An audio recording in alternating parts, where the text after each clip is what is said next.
palavra agora para o representante da FASUBRA, Rui Paulo Dias Muniz.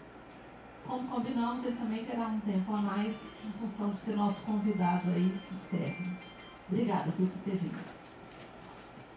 Bem, boa tarde a todas e todos. Saudar aí ao debate, parabenizar aí a organização desse debate, um debate extremamente importante de ser feito. Lamentar a ausência do Ministério Público e da Procuradoria. É lamentável, né, já que eles querem se impor dentro da autonomia, intervir dentro da autonomia das universidades, não estar num debate desse, em primeiro lugar, é lamentável. E acho que nós temos que ter, inclusive, uma posição em relação a isso. Não é possível que simplesmente se exerça aqui dentro das nossas instituições, que tem uma tradição de democracia, né, que não venham participar e depois comecem a estabelecer um conjunto de regulamentos aleatórios a uma característica, inclusive, cultural das universidades. Acho que não dá para deixar de lado a conjuntura que a gente está vivendo. Nós vivemos no país uma conjuntura de rupturas estruturais, né, que, lamentavelmente, estão alterando as funções do Estado, e é por isso que nós estamos dizendo contra reformas, ou seja, estão alterando a responsabilidade do Estado por funções estratégicas do Estado, saúde, educação, infraestrutura e tantas outras necessárias para que se consigam, para que o Estado conseguisse garantir a vida de uma forma plena, né, de uma forma cidadã. E essas rupturas, por óbvio, que nós poderíamos trabalhar essa questão conjuntural aqui, mas não dá para deixar de inserir o que nós estamos vivendo nas universidades nessa conjuntura. Okay? Onde hoje se coloca toda uma questão muito peculiar do ponto de vista da concepção das universidades. E isso nós estamos vendo, tanto no que diz respeito, inclusive, a próprias orientações do MEC a reduzir o número de alunos de graduação nas instituições, a ter uns cortes de custeio e de capital, né, de recurso do Tesouro Nacional, inclusive com um projeto de fundo patrimonial subtrativo, do ponto de vista dos recursos e a responsabilidade do Estado. Então, a nossa conjuntura não é tranquila. E também colocando ainda as questões associadas à relação de trabalho. Porque a questão de registro de frequência, ela está inserida na questão de relação de trabalho. E acho que esse tem que ser o debate, inclusive que eu faço, nós estávamos comentando, tem que daqui para frente começar a coletivizar isso entre nós. O debate sobre relação de trabalho, que estão querendo alterar. Eu vou tentar fazer uma abordagem aqui muito mais específica na questão do registro de frequência, e é uma pena que nós tínhamos feito uma apresentação, tá? Em PowerPoint, bonitinha, para ver passo a passo as abordagens que a gente ia fazer. Como tem um problema técnico aí, tá bem? Nós não vamos conseguir fazer essa apresentação, então eu vou buscar compensar, e por isso aqui também a questão do horário, que eu vou querer um tempinho a mais, porque eu quero que todos busquem entender, pelo menos, que as abordagens que nós estamos fazendo e as alternativas que nós vamos propor. Que elas são extremamente importantes, né, do ponto de vista da evolução que nós vamos estar acontecendo aqui na universidade. Tá bem? Mas ela vai ficar disponível, o sindicato vai disponibilizar essa apresentação e a gente vai poder também estar construindo a partir disso outros debates. Bem, nós vamos fazer uma formação, uma tese inicial. A questão do registro eletrônico, ele é contra as funções das universidades. Não resolve o problema das universidades. Para isso, nós vamos ter 5 abordagens aqui e depois nós vamos tirar algumas recomendações que já existem do ponto de vista estrutural de Estado brasileiro hoje. A primeira abordagem que nós vamos fazer é quais são as características de universidade e por que o registro eletrônico não serve. A segunda delas, características negativas da implantação do controle eletrônico nos moldes do qual a legislação brasileira impõe, que é a 1510. A terceira são os impactos nas funções acadêmicas e nas relações de trabalho. A quarta, os comprometimentos que tem do ponto de vista sindical. E a quinta, as questões que dizem respeito às relações de trabalho que não são tratadas dentro das nossas universidades. 5 abordagens. A apresentação ia ser boa porque a gente ia vê-las separado, mas tudo bem. Vamos lá, qualquer coisa vocês... para aí e me explica melhor. A gente para e explica se a mesa deixar. Tá bem? Mas vamos lá então. Vamos na primeira então, que é a questão das características das universidades. É impossível pensar que nós, nas universidades, na diversidade que nós temos, na multiplicidade de ações que nós desenvolvemos em diferentes setores, que a gente que opera, inclusive, durante 24 horas, no que diz respeito à pesquisa, no que diz respeito à gestão, no que diz respeito ao patrimônio, à segurança e tantas outras funções aqui dentro, que tu consiga enrijecer a sua universidade no que diz respeito ao horário burocrático administrativo ou horários pré-determinados, que é o que os sistemas normalmente impõem, inclusive por regulação. É impossível. Mas pior que isso ainda, é que isso também vem contra a todas as modificações significativas que o perfil acadêmico das nossas instituições estão sofrendo graças ao quê? A grande ampliação que houve nas universidades, inclusive em função do Reúne. É contra isso. Porque o Reúne disse o quê? Nós vamos fazer turnos contínuos, nós vamos fazer atividades noturnas, nós vamos expandir funcionamentos, nós vamos expandir vagas, ou seja, tu precisa uma operação mais integralizada. Tá bem? E como é que tu consegue fazer isso colocando a rigidez burocrática de uma pré-determinação de horários? Mais do que isso ainda, o que a gente sabe é que ao longo de todo esse período que nas instituições, no Brasil inteiro, né, em boa parte delas, em boa parte das suas unidades, nós temos atendimento ao público interno e externo ao longo de todo um período que vai das 7, 7h30 da manhã até as 11 da noite. Como é que tu garante isso? Principalmente numa conjuntura onde não há acordes tremendos, não há concurso, não há reposição, muito menos uma adaptação das universidades a essa nova realidade. Não há nada para isso. E principalmente quando é exigido para atividades acadêmicas, por exemplo, atividades de campo necessárias, como é que faz registro nisso? Para questões de administração e protocolos, ou secretarias acadêmicas, ou projetos que demandam horários extremamente largos de operação e funcionamento, graças à sua necessidade de funcionamento, como é que tu impõe um registro desses? Como é que tu impõe isso para questões associadas à gestão, segurança e patrimônio, onde nós não temos nas nossas instituições boas estruturas, boas infraestruturas, com uma demanda corretiva extremamente larga, onde não se tem horário, inclusive, para atendimento de demandas, tanto no que diz respeito à manutenção, infraestrutura e segurança? Como é que tu quer impor para os trabalhadores isso e ainda tu não tem nem hora extra?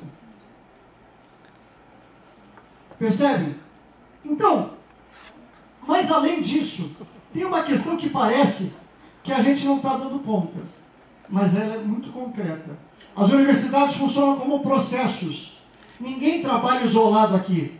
Os setores eles têm que funcionar amplamente em todo o funcionamento da universidade. Não existe um setor que possa desenvolver suas atividades independente.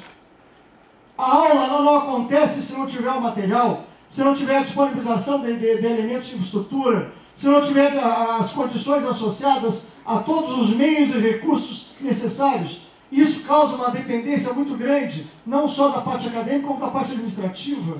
Então, os setores, a visão de processo, ela exige funções administrativas que tenham flexibilidade, dado que as nossas atividades não têm horário para acontecer na pesquisa, muito menos na extensão. Pode ser que na graduação tu ainda possa fazer isso, mas mesmo assim, formalmente, porque nos horários fora de aula existe a necessidade do atendimento aos alunos. Então, essa gestão orientada a processo é uma das questões que parece que nunca se debate. No entanto, ela é real aqui dentro. Mesmo que as universidades sejam muito falhas, porque os nossos processos não estão mapeados. E essa é uma falha tremenda, porque se não tem processo mapeado, para nós técnicos, e acredito que a maioria que seja técnico, nós não temos tarefas prescritas. Se tu não tem tarefa prescrita, como é que tu consegue desenvolver um processo? De uma forma regular, orientada, ou gerenciada de forma mais planejada, digamos assim. É impossível. É impossível. Essa é a primeira abordagem que eu fiz muito rápido, tá? Segunda abordagem, características negativas de implantação do controle eletrônico. Bem, aqui a gente cai numa coisa que é o que regula no Brasil o sistema de registro eletrônico de ponto, que é a portaria 1510. Em primeiro lugar, só para a gente entender, essa questão desse controle, existe uma necessidade, um investimento de capital, que é justamente para a instalação, e outro investimento de custeio, que é para garantir o ciclo de vida. Nessa redução de investimento que nós temos, que inclusive a nossa vida nas universidades e nos IFES está até setembro, outubro. O resto do recurso não entrou ainda. E não tem nada garantido que vai entrar. E ele já está rebaixado nos últimos 3 anos. Como é que tu pensa em fazer investimento de capital, sendo que as demandas acadêmicas são extremamente fortes hoje, do ponto de vista das carências que nós temos junto a esses processos? E além do mais, pensar em construir processos próprios, a gente sabe muito bem, e não é aqui, embora sem tirar a capacidade da técnica que nós temos, mas já está comprovado que questões de garantia de segurança, confidencialidade, inviolabilidade, controle pelos trabalhadores, ou conformidade das funções de operações, que são determinadas pela portaria 1510, com a marcação de ponto, né, recebendo direto, sem interposição de outro equipamento, a questão de impressão de comprovante, a questão de emissão de relação, o equipamento instalado no local da prestação de serviço, data e horário, principalmente em função de quê? Os deslocamentos que nós temos que fazer. Então, assim, ó, é praticamente inviável esse tipo de sistema. E, particularmente, os feitos nas instituições, porque eles têm muita dificuldade de atender a 1510, que é a portaria que regula. A próxima abordagem que a gente pode ver também, vamos lá, é a abordagem nas funções acadêmicas e na relação de trabalho. Se a gente, então, for considerar que nós funcionamos como processo e existe interdependência entre setores, esse regramento rígido, ele vai ser obrigado a fazer o quê? Se nós precisamos de atendimento em nível integral e ele não tem como ser planejado, nós vamos ter que ter uma exigência de exceção permanente no sistema.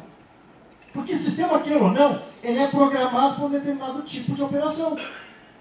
Dentro de horários de programação. Os equipamentos eles são programados para determinada operação em limites. Se nós dependemos de um funcionamento onde a flexibilidade ela é exigida pelos processos, o que vai ter de exceção nesse negócio vai ser um troço de louco. Como é que regula isso? Além disso, tem uma coisa chamada indisponibilidade de funções. E que justamente por uma questão de nós não conseguirmos hoje ter gestões que atendam aos processos, realmente os processos internos, nós vamos comprometê-los. E só do ponto de vista da organização do trabalho que nós temos hoje, pelo menos buscamos ter uma gestão compartilhada e coletiva, inclusive de horários, a rigidez vai impedir. Só que isso também vai ter consequência em motivação pessoal, vai ter motivação profissional, vai ter repercussão na vida das pessoas. E aí, cai sempre a questão do legalismo, né? Só que a questão do legalismo é uma das coisas que se impõe à administração pública. Para a administração pública, conforme a Lei 9.784, ela diz o quê? A administração pública tem que obedecer a princípios de legalidade, finalidade, motivação, razoabilidade, moralidade, proporcionalidade, ampla defesa, contraditório, segurança jurídica, interesse público e eficiência. A gente só está falando aqui em legalidade. Cadê o resto? Nós temos que olhar o resto, porque o resto é que garante a efetividade das funções acadêmicas, não é a legalidade. Esse debate tem que ser ampliado. Reduzir a legalidade é reduzir a menos de 10% do que é exigido nas administrações públicas.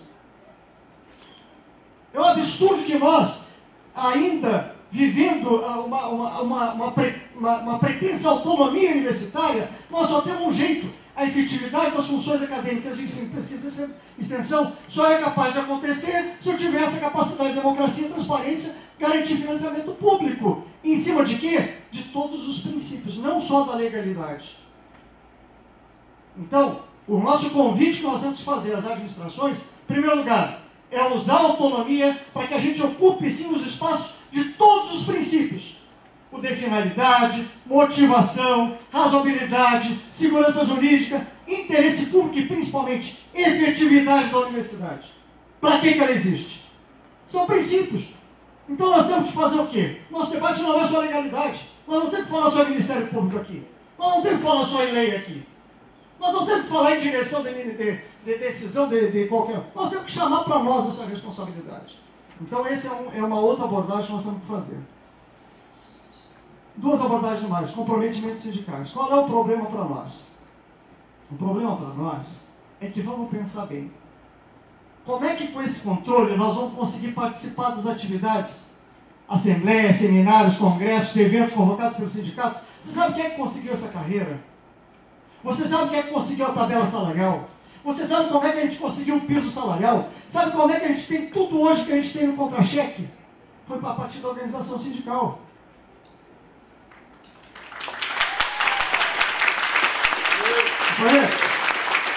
Nós não podemos abrir mão da liberdade sindical. Nós não podemos prescindir em nenhum momento, de ter a capacidade de nos colocarmos dentro da nossa organização que defende o nosso interesse de classe. Imaginem vocês que nós vamos ter que estar pedindo apoio para fazer reunião na base, ou fazer reunião com o diretor, ou grupo de trabalho para fazer um debate da nossa carreira, ou até para fazer dos cargos. Os nossos cargos, nós todos estamos em desvio de função aqui dentro. Os nossos cargos são da década de 80. Nós precisamos fazer outros debates. Nós temos a FASUBRA, que é hoje talvez a federação mais importante desse país, que tem garantido todas as lutas de interesse corporativo e político. Mas imaginem vocês que nós vamos ter que estar pedindo licença para quando a gente estiver representando os técnicos administrativos do consumo, CEP, ou os conselhos da unidade, nós vamos ter que estar pedindo licença para poder ir lá, porque nós vamos precisar abonar o registro. Percebe? Não faz sentido isso. E, historicamente, os sindicatos sempre tiveram junto com as administrações. Nós sempre fizemos debate com as administrações. Hoje nós estamos fazendo a defesa pública das instituições de ensino. Nós estamos fazendo a defesa das gestões que existem hoje, na defesa do financiamento, na defesa política da autonomia, na defesa da democracia. As administrações têm que olhar para isso de forma objetiva. Nós não podemos prescindir da organização sindical. Essa é uma outra abordagem. A última abordagem, questões de relação de trabalho não tratadas. Aqui ainda tem uma outra questão que as administrações não falam, nem o Ministério Público. Mas nós temos que falar. Tá bem? Onde é que nós estamos conseguindo fazer a gestão e organização do trabalho dentro das nossas instituições? Definição de tarefas, realização de atividades, planejamento. Isso é uma exigência. É uma exigência formal das relações de trabalho. Mas mais que isso, onde é que está o atendimento, por exemplo, questões de infraestrutura, ambiência e permanência nossa e das comunidades universitárias? Na minha universidade, só de alunos de graduação tem 39 mil. De trabalhadores técnico-administrativos e docentes, nós temos em torno de 6 mil, 7 mil. Terceirizados, em torno de 3 mil. Pós-graduação, se for juntar todo mundo, dá quase 50 mil pessoas. Só que lá, e eu não sei se é diferente aqui tem a BITS dos prédios? Tem licença técnica de inspeção predial? Tem laudo de sistema de proteção de descarga atmosférica? Aqui tem PPCI, tem PPRA, tem atendimento às normas do CONAMA? Por que não se fala disso? Por que a gente não fala que a exigência, a imposição, por exemplo, manual e uso de edificações conforme a NBR 14037? Por que a gente não fala que os nossos sistemas de previsão de demanda não são atendidos aqui dentro? E ninguém fala nada. Isso é lei, isso é impositivo. Isso interfere na nossa vida de relação de trabalho. No que diz respeito à saúde dos trabalhadores, nós temos 36 normas regulamentadoras que falam de saúde de trabalhador, que falam de segurança de processo, que falam de controle médico de saúde ocupacional. Se cumpre aqui dentro? Nós temos exames periódicos conforme cada cargo de função? Não é aqui, por favor, não é aqui na Universidade de Uberlândia, mas nas universidades se cumpre? Não. Por que ninguém fala disso?